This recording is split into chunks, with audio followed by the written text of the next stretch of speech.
பஞ்சரப்பெட்டை.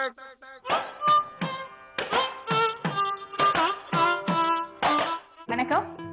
இன்னைக்கு உப்பு புளி மிளகா நிகழ்ச்சியில உங்களை சந்திக்கல ரொம்ப சந்தோஷப்படுறேன். இன்னைக்கு ஒரு வித்தியாசமான ஒரு பலகாரத்தை நான் செஞ்சு காட்ட போறேன். அதோட பேர் சுசியம். பேரே வித்தியாசமா இருக்கு இல்லைங்க?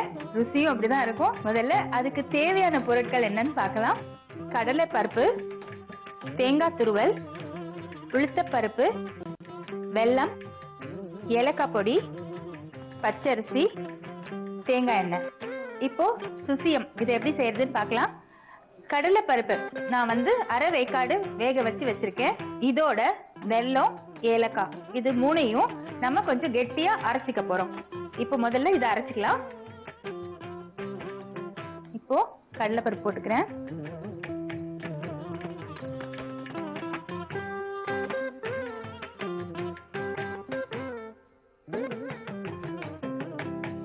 இதோட நம்ம இனிப்புக்கு எவ்வளவு வேணுமோ அதுக்கேற்ற மாதிரி வெல்லம் போட்டுக்கலாம்.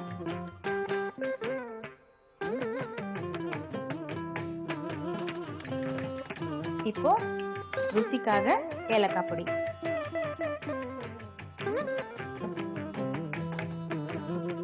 இப்போ இது மூணையும் கெட்டியா அரைச்சிக்கணுங்க.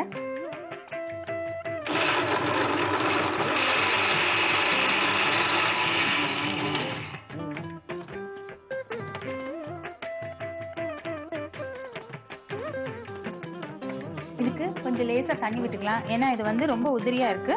இது கொஞ்சம் உருண்டை பிடிக்கிற அளவுக்கு வேணும். அதனால லேசா தண்ணி தெளிச்சுக்கலாம்.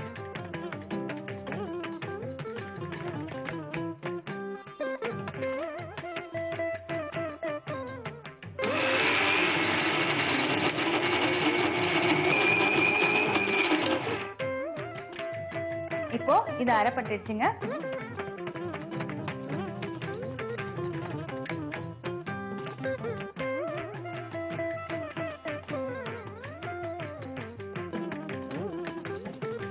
இதை நம்ம தனியா எடுத்து வச்சுக்கலாங்க. இப்போ பச்சரிசியும் உளுந்தையும் அரைச்சிக்கலாம்.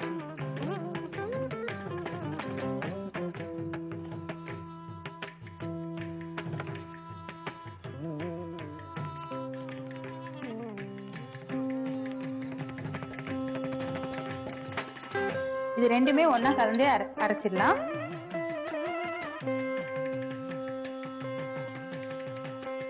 இது ரெண்டையும் நம்ம தோசை மாவு பதத்துக்கு அரைச்சிக்கலாம்.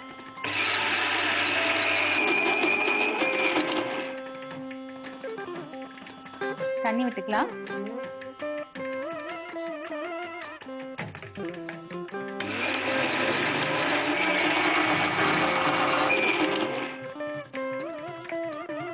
இப்போ இந்த மாவு ரெடி ஆயிடுச்சுங்க.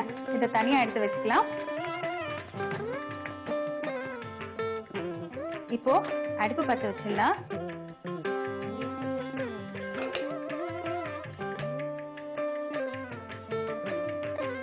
இதுக்கு எண்ணெயை கொஞ்சம் சூடாக்கிடுவோம்.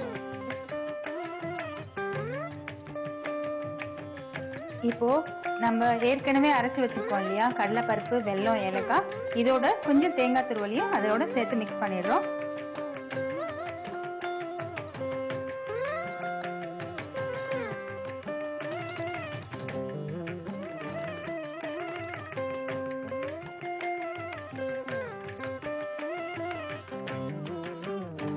தேங்காய் பூ இதோட சேர்ந்து நல்லா மிக்ஸ் ஆயிடுச்சு.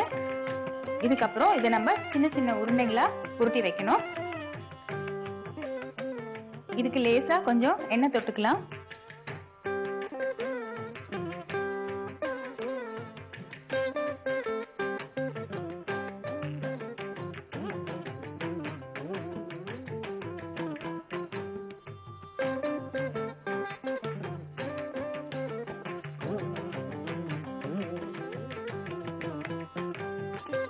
இந்த மாதிரி சின்ன சின்ன உருண்டைகளை நம்ம உருட்டி வச்சுட்டு நம்ம அரைச்சி வச்சிருக்கோம் இல்லையா, அரிசியும் உளுந்தும் அதுக்குள்ள நம்ம முக்கி எடுத்து அப்படியே நம்ம போண்டா மாதிரி சுட போறோம்.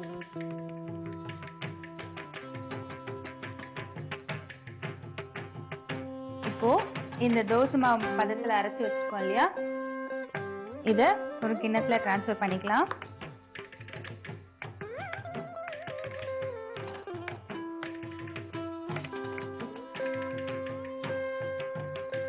கொஞ்சம் கெட்டியா இருக்கு, அதனால தண்ணி ஊற்றிக்கலாம்.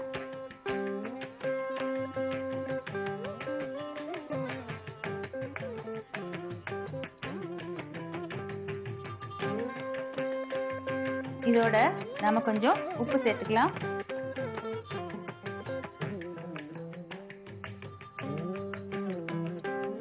இது பாருங்க, இந்த மாதிரி தோசை மாவு பதத்துல நம்ம இதை கலந்து வச்சுக்கலாம்.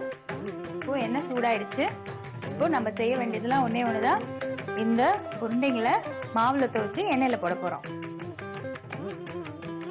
இது பொரிக்கிறதுக்கு நம்ம தேங்காய் எண்ணெய் தான் யூஸ் பண்ணணும். அது ஒரு தனி டேஸ்ட் கொடுக்கும்.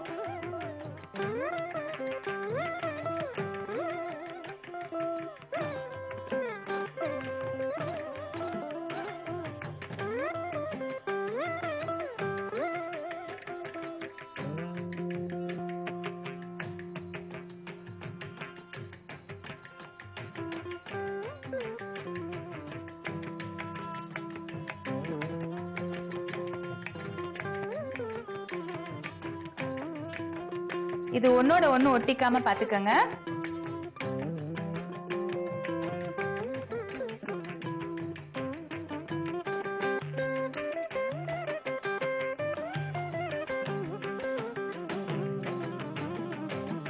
வித்தியாசமா இருக்குங்க. இது கண்டிப்பா நல்லா அரிசி இருக்குது, நல்லா மொறுமொறுன்னு வரும்.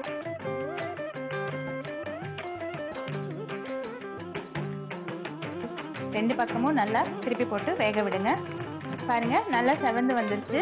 இது நல்ல மொறுமொறுன்னு இருக்கும். உள்ள வந்து நம்ம வச்ச பூரம், அதாவது கடலைப்பருப்பு பூரம், அது சாஃப்டா இருக்கும். ஸோ இது கண்டிப்பா வித்தியாசமான ஒரு ஸ்வீட் வகை தான். இப்போ இது ஆயிடுச்சுங்க, எடுத்துடலாம்.